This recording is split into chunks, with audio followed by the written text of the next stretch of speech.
வணக்கம் நண்பர்களே, மீண்டும் ஒரு முறை உங்கள் அனைவரையும் சந்திப்பதில் மட்டற்ற மகிழ்ச்சி. இன்னைக்கு நம்ம தினம் ஒரு திருக்குறள் அதிகாரத்துல இன்னைக்கு நம்ம பார்க்கக்கூடிய அதிகாரம் என்ன அப்படின்னா, கேள்வி அப்படின்ற அதிகாரம் தான். நம்ம எல்லாருக்குமே தெரியும், கேள்வி அப்படின்றது ரொம்ப முக்கியமான ஒரு அதிகாரம். சோ நான் ஏற்கனவே சொல்லியிருக்கேன், கல்வி அப்படின்றது நம்ம ஒரு புத்தகத்தை எடுத்தும் படிச்சுக்கலாம், ஒருத்தர் சொல்றத கேட்டும் நம்ம படிச்சுக்கலாம். கேள்வி காது வழியா கேட்டு பிறர் பேசுறத ஒரு ஆக்டிவ் லிசனரா இருந்து நம்ம எப்படி அறிவை பெற முடியும்?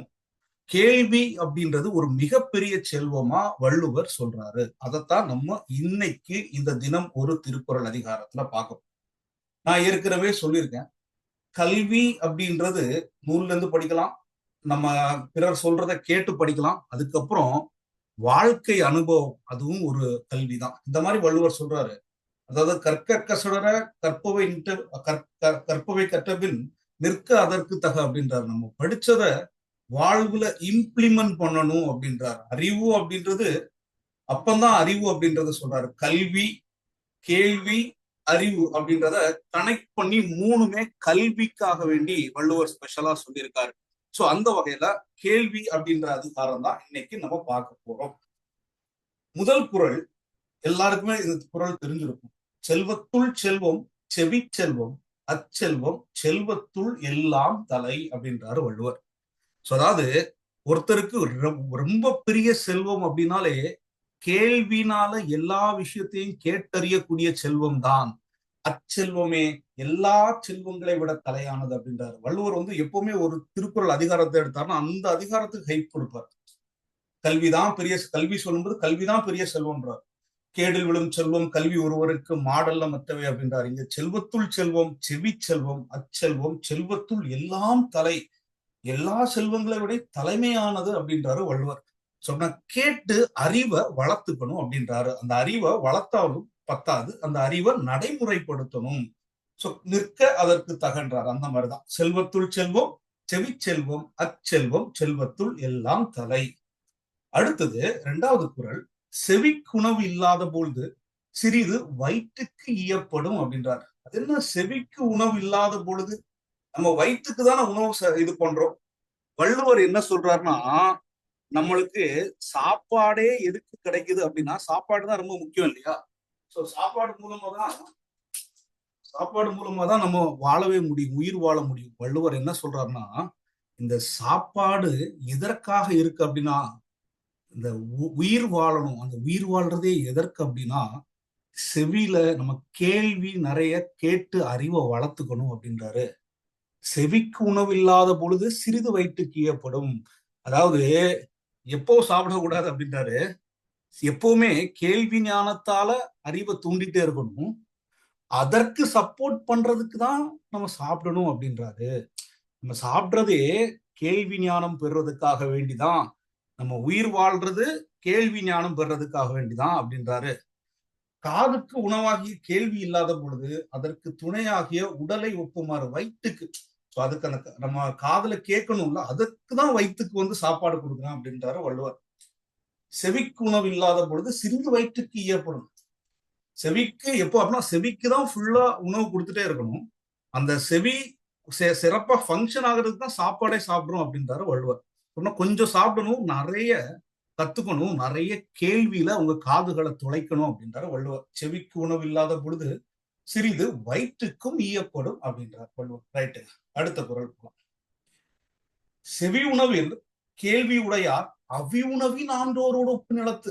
யாரோடு ஒப்புமைப்படுத்துறார் அப்படின்னா, நல்ல கேள்வி அறிவு கேட்பதின் மூலமாக கற்றுக்கொள்றவரை வான்லோகத்துல வாழக்கூடிய தேவர்கள் சாப்பிடும் அமிழ்தம் சாப்பிடும் தேவர்களோடு, அவர்கள் நிலத்திலே வாழ்ந்தாலும், நல்ல கேள்வி அறிவுடையவர்கள் நிலத்திலே வாழ்ந்தாலும் அவர்களை யாருடன் ஒப்புமைப்படுத்தி வள்ளுவர் கூறுகிறார் அப்படின்னா, அவர்களை வான்லோகத்தில் வாழும் தேவலோகத்தில் வாழும் அமிழ்ந்து உண்ணக்கூடிய தேவர்களோடு ஒப்புமைப்படுத்தி கூறுகிறார். செவி உணவில் கேள்வி உடையார், செவி உணவுல கேள்வி உடையவர், அவி உணவின், அதாவது தேவர்கள் உண்ணக்கூடிய அந்த நெய் முதலிய உணவை பெறும் அந்த விண்ணுலக தேவர்களுக்கு அமிழ்தம் சாப்பிடுறவங்களுக்கு சமமானவர்கள். என்னதான் நிலத்திலே வாழ்ந்துட்டு போப்பா, ஆனா நல்ல கேள்வி அறிவு இருந்துச்சுன்னா நீ உங்க தேவர்களுக்கு சமம் அப்படின்றார். செவி உணவாகிய கேள்வியை பெற்றிருப்பவர் இப்பூமியில் வாழ்பவர் என்றாலும் வேள்வி தீயில் கொடுக்கப்படும் நெய், அதாவது அந்த அமிழ்தம் முதலிய உணவை பெறும் விண்ணுலக தேவருக்கு சமமானவர் அப்படின்றாரு வள்ளுவர். ரைட்டுங்களா? அடுத்தது 4வது குறள். கற்றிலான் கற்றிலான் ஆயினும் கேட்க அஃதொருவருக்கு ஒர்க்கத்தின் ஊற்றாம் துணை.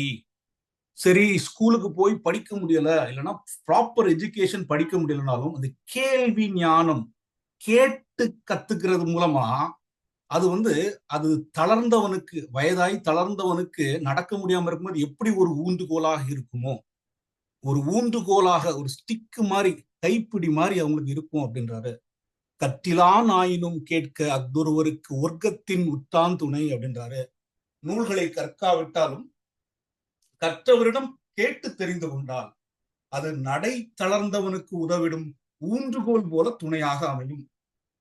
நடக்க முடியல, ஆனா அவன் நடக்கிறதுக்கு ஒரு ஊன்றுகோல் இருக்கிற மாதிரி, படிக்க முடியல ஆனா படித்தவர்களிடம் கேட்டு அறிந்து கொண்டால் அது அவர்களுக்கு ஊன்றுகோல் மூலமா அவங்களுக்கு நடக்க முடியும் அப்படின்றாரு வள்ளுவர். ஒரு சப்போர்ட் சிஸ்டம் அப்படின்றார். ரைட்டுங்களா? இழுக்கல் உடையூழி ஊற்றுக்கோல் அற்றே ஒழுக்கம் உடையவர் வாய்ச்சொல் அப்படின்றார்.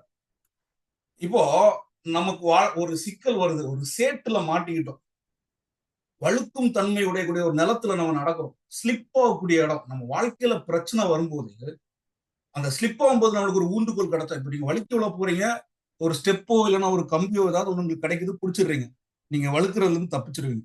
அத மாதிரி வாழ்க்கையில பிரச்சனை வரும்போது இந்த ஒழுக்கமுடையவர், நல்லா புரிஞ்சுக்கோங்க, அறிவுடையார்னு சொல்ல, ஒழுக்கமுடையவரோட வாய்ச்சொல், அவங்க சொல்லக்கூடிய வாய்ச்சொல் அந்த நேரத்துல உங்களுக்கு உதவும் அப்படின்றார். வாழ்க்கையில் பிரச்சனை வரும்போது அந்த ஒழுக்கம் உடையவர் அவங்க சொல்லி நீங்க கேட்டிருக்கணும். ஒரு பெற்றோரோ, ஒரு அம்மாவோ, ஒரு அப்பாவோ, இல்லைன்னா ஒழுக்கமுடையவர்கள், நல்ல ஒரு வயதுல பெரியவர்கள், நல்ல வாழ்க்கையில சக்சஸ் ஆனவங்க, அவங்க சொன்னக்கூடிய, அவங்க ஒழுக்கம் உடையவராக இருக்க வேண்டும். அதான் ரொம்ப முக்கியம். இழுக்கல் இழுக்கல் உடையூழி ஊற்றுக்கோல் அற்றே ஒழுக்கம் உடையவர் வாய்ச்சொல். ஒழுக்கமுடையவரின் வாய்ச்சொல் வழுக்கும் தன்மையுடைய நிலத்தில் நடப்பவருக்கு ஊன்றுகோல் போல துணை செய்யும். நம்மளுக்கு வாழ்க்கையில பிரச்சனை வரும்போது அந்த ஒழுக்கமுடையவர்களுடைய சொல் நம்மளை ஸ்லிப் ஆகாம நம்மளை காப்பாத்தும் அப்படின்றாரு வள்ளுவர். சரிங்களா? அடுத்த குறள், 6வது குறள். எனைத்தானும் நல்லவை கேட்க அனைத்தானும் ஆண்ட பெருமை தரும். ரொம்ப நேரம் கேட்டு படிக்க முடியல அப்படின்னாலும் கொஞ்ச நேரம் கேட்டா அந்த கேட்டதுக்கு ஏத்த மாதிரி உங்களுக்கு வாழ்க்கையில சிறப்பு நடக்கும், நல்லது நடக்கும், அதுக்கு ஏத்த மாதிரி பெருமை அமையும் அப்படின்றார். எனைத்தானும் நல்லவை கேட்க அனைத்தானும் ஆண்ட பெருமை தரும். எவ்வளவு சிறிது நேரமாயினும் நல்லவற்றை கேட்டறிய வேண்டும். கேட்ட அந்த அளவுக்கு, எந்த அளவுக்கு கேட்டீர்களோ அந்த அளவுக்கு பெருமை தரும். ரொம்ப நேரம் என்னால கேட்டு கல்வி ஞானம் பெற முடியலனாலும் கொஞ்ச நேரம் கேட்டாலும் அந்த கொஞ்ச நேரம் கேட்டதற்கு கட்டாயமா அந்த அளவுக்காவது பெருமை கிடைக்கும் அப்படின்றாரு வள்ளுவர். எனைத்தானும் நல்லவை கேட்க அனைத்தானும் ஆண்ட பெருமை தரும் அப்படின்றார் வள்ளுவர். ரைட்டுங்களா? அடுத்தது 7வது குறள். பிழைத்துணர்ந்தும் பேதமை சொல்லார், பிழைத்துணர்ந்தும் பேதமை சொல்லார் இழைத்துணர்ந்த தீண்டிய கேள்வி அவர். நல்ல கேள்வி ஞானத்தால் சிறந்தவரு, அவர் ஒரு பிழை சொன்னா கூட திரும்ப அது அவர் சொன்னது பிழைன்னு தெரியுது. இப்போ நான் ஒரு விஷயத்த ஒருத்தர்கிட்ட பேசுறேன், அவர் திரும்ப அது பிழை அப்படின்றத அறிவுறுத்தி சொல்லும் போது எனக்கு அது புரியுது. அதுக்கப்புறம் அவர்கிட்ட திரும்ப இல்ல இல்ல நான் சொன்னதான் கரெக்ட் அப்படின்னு சொல்லி, பேதமை, அறிவற்றவர் போல் பேச மாட்டார்கள். தான் தவறு என்று உணர்ந்த போதும் நல்ல கேள்வி அறிவுடையவர்கள் அதை ராஷனல் திங்கிங்கா எடுத்துக்குவாங்க. பகுத்தறிவு செய்து, சரி இவர் சொல்வது சரிதான், இதற்கு போய் நம்ம திரும்ப ஒரு மறு ஆர்கியூமெண்ட் எல்லாம் பண்ண வேண்டிய தேவையில்லை அப்படின்றாரு வள்ளுவர். ஏன்னா நல்ல கேள்வி அறிவுடையவர் நல்ல கருத்துக்களை ஏற்றுக்கொள்வார். இது சரி என்று பட்டால் ஆம் அப்படின்னு சொல்வாரு. இல்ல திரும்ப நான் சொல்றதுதான் கரெக்ட் அப்படின்னு சொல்லி வாதிட மாட்டார்கள் அப்படின்றார். நல்ல கேள்வி அறிவுடையவர். ஏன்னா அவங்க திரும்ப ஒரு கேள்வி கேட்கும் போது அதை பகுத்தறிவு செய்யும் தன்மை உடையவராக இருப்பார் அப்படின்றது வள்ளுவர் சொல்றாரு. பகுத்தறிவை உள்ள கொண்டு வராரு பாருங்க இந்த குறள்ல. பிழைத்துணர்ந்தும் பேதமை சொல்லார் இழைத்துணர்ந்து தீண்டிய கேள்வியவர். நுண்ணியதாக ஆராய்ந்து அறிந்து கேள்வி ஞானத்தால் நிறைந்தவர்.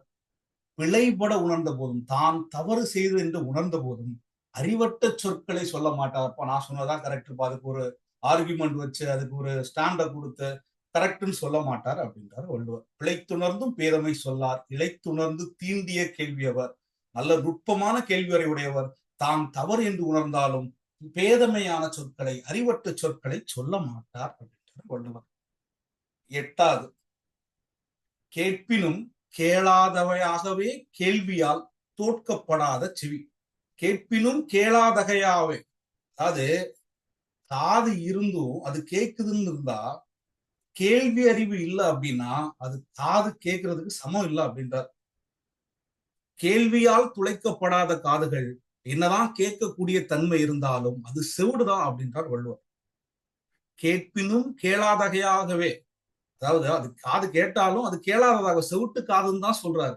கேள்வியால் தோற்கப்படாத செவி. நல்ல கேள்வி அறிவு இல்லாதவர்களுக்கு காது கேட்டாலும் அது செவிடுதான் அப்படின்றாரு. காதே கேட்பதற்காக, கேள்வி அறிவை பெறுவதற்காக உருவாக்கப்பட்டது, இறைவன் கொடுத்தது அப்படின்றாரு வள்ளுவர். கேட்பினும் கேளாதகையாகவே கேள்வியால் தோற்கப்படாத செவி அப்படின்றார். ரைட்டுங்களா? அடுத்தது, நுணங்கிய கேள்வி அறிவில்லார், நுணங்கிய கேள்வி அறல்லார் வணங்கிய வாயினராதல் அரிது. அதாவது காது கேட்டாதான் நல்ல அந்த வார்த்தையை கேட்டு பேச முடியும் இல்லையா? அத மாதிரிதான் நல்ல கேள்வி அறிவு இல்லாதவர்கள் நல்ல வார்த்தைகளை, பிறர் வணக்கத்திற்குரிய வார்த்தைகளை, பிறர் மதிக்கும் தக்க வார்த்தைகளை பேசுவது புரியவே முடியாது அப்படின்றார் வள்ளுவர். நுணங்கிய கேள்வியர் அல்லார், நல்ல கேள்வி கேட்காதவர், நல்ல கேள்வி மூலமாக அறிவை பெறாதவர் வணங்கிய வாயினராதல் அரிது. கேள்வி நம்ம இப்ப காதை கேட்கலன்னு வச்சுக்கோங்களேன், நம்மளுக்கு பேசுறதுக்கு முடியாது, ஏன்னா நம்மளுக்கு அந்த பேச்சு வராது கரெக்டா. அந்த மாதிரி நல்ல கேள்வி அறிவு இல்லைன்னா நல்ல வார்த்தைகளை, பிறர் மதிக்கும் வார்த்தைகளை நம்மளால் பேச முடியாது அப்படின்றார். நுணங்கிய கேள்வி அறல்லார் வணங்கிய வாயினராதல் அரிது. எதுவுமே மனப்பாடம் பண்ண வேண்டிய தேவையில்ல, இதை புரிஞ்சுக்கிட்டேன்னா போதும். இந்த திருக்குறளை பார்த்தீங்கன்னா உங்களுக்கு ஆன்சர் கொடுக்க முடியும், உங்களால அந்த ஃபில் இன் த பிளாங்க்ஸ்ல ஃபில் பண்ண முடியும். இந்த கேள்விக்கு என்ன மீனிங் அப்படின்றது உங்களுக்கு தெரிஞ்சிருக்கணும். அந்த மாதிரிதான் கேள்வி கேட்பான். யூனிட் 8 இருக்கட்டும், ஜெனரல் தமிழா இருக்கட்டும், நுட்பமான பொருட்களை கேட்டறிந்தவர் அல்லார் மற்றவர் வணக்கமான சொற்களை பேசும் வாயினோட உடையவராக முடியவே முடியாது அப்படின்றார் வள்ளுவர். ரைட்டுங்களா? கடைசி குறளுங்க, செவி உணவிற் சுவை உணரா வாய் உணர்வின் மாக்கள் அவியினும் வாளினும் ஏன். இப்போ காதால கேள்வி ஞானம் பெற இல்லை அப்படின்னா நீ வாழ்ந்தா என்ன, இருந்தா என்ன, இறந்தா என்ன அப்படின்றார். எல்லாமே ஒண்ணுதான்டா அப்படின்றார். இருந்தா என்ன, இல்லைனாலும் ஒண்ணுதான் அப்படின்றார். செவியிர் சுவை உணரா வாய் உணர்வின் மாக்கள் அவியினும் வாளினும் என். செவியால் நுகரப்படும் சுவை உணர்வை, அதாவது அந்த கேள்வி அறிவை நுகராது, அறியாது, வாயினால உண்ணப்படும் சோறை மட்டும், உணவை மட்டுமே சாப்பிட்டு இருந்தா அவன் வாழ்ந்தா என்ன, வாழலாம் என்ன அப்படின்றார் வள்ளுவர். செவி உணவின் சுவை உணரா வாய் உணர்வின் மாக்கள், அதாவது வாய் உணர்வு, உணவு மட்டும் சாப்பிட்டுட்டே இருந்தா அவன் வாழ்ந்தா என்ன, வாழலன்னா என்ன, இருந்தா என்ன, இல்லைனா என்ன. செவியால் நுகரப்படும் சுவை உணர்வை அறியாது வாயினால் உண்ணப்படும் உணவின் சுவையே மட்டும் அறியும் மக்கள் இறந்தாலும் உயிர் வாழ்ந்தாலும் என்ன பயன், என்ன பயன், அவன் இருந்தா என்ன, இல்லைனா என்ன அப்படின்றார். செவியிர் சுவை உணரா வாய் உணர்வின் மாக்கள் அவியினும் வாளினும் என் அப்படின்னு சொல்லி அழகான ஒரு குரலோட வள்ளுவர் முடிச்சிருக்கார். சரிங்களா? சூப்பரான ஒரு அதிகாரம், நல்லா கவர் பண்ணியிருக்கேன். ரொம்ப சிம்பிளா, ரொம்ப ஷார்ட் டைம்ல கவர் பண்ணும் அப்படின்றதான் ஏம். ஸோ அதனாலதான் ரொம்ப சின்ன செஷன்ஸாவே கொடுத்துட்டு இருக்கேன். ஸோ அடுத்தது நாளைக்கு அறிவுடைமை அப்படின்ற இந்த அதிகாரத்தை பார்க்க போறோம். அறிவுடைமைக்கு அடுத்தது அடக்கமுடைமை, அடக்கமுடைக்கு அடுத்தது ஒழுக்கமுடைமை, ஒழுக்கமுடைமைக்கு அடுத்தது பொறையுடைமை, பொறையுடைமைக்கு அடுத்தது நட்பு, வாய்மை, காலம் அறிதல், வலியறிதல், ஒப்புரவறிதல், செய்நந்தி அறிதல், சான்றாண்மை, பெரியாரை துணை கூடல், பொருள் செயல்வகை, வினை திட்பம், இனியவை கூறல், ஊக்கமுடைமை, ஈகை, தெரிந்து செயல்வகை, இன்னா செய்யாமை, கூடா நட்பு. பழைய இப்ப 20 தான் இருக்கு, பழைய சிலபஸ்ல 25 இருக்கு. 25 கவர் பண்ணுவோம். உளவு அப்படின்னு சொல்லி, ஆனா யூனிட் 8 யூஸ்ஃபுல்லா இருக்கும். இந்த 25 அதிகாரம் நம்ம 25 நாட்கள்ல பார்க்க போறோம் நண்பர்களே. ஸோ வீடியோ பிடிச்சிருந்தா லைக் பண்ணுங்க, அதை தாண்டி கமெண்ட் பண்ணுங்க, சேனலையும் சப்ஸ்கிரைப் பண்ணிக்கோங்க. ஸோ நம்ம குரூப் 4க்கான ஃப்ரீ கிளாஸஸ் வந்து ஸ்டார்ட் பண்ண போகிறோம், அதுலேயும் ஜாயின் பண்ணிக்கோங்க. ஸோ நம்ம டெலகிராம் சேனலோட லிங்க் வந்து டிஸ்கிரிப்ஷன்ல கொடுத்துருக்கேன். தேங்க்யூ ஸோ மச் ஃபார் வாட்சிங் திஸ் வீடியோ. மீண்டும் ஒரு முறை சந்திப்போம் நண்பர்களே. அனைவருக்கும் நெஞ்சார்ந்த நன்றிகள். Thank you so much.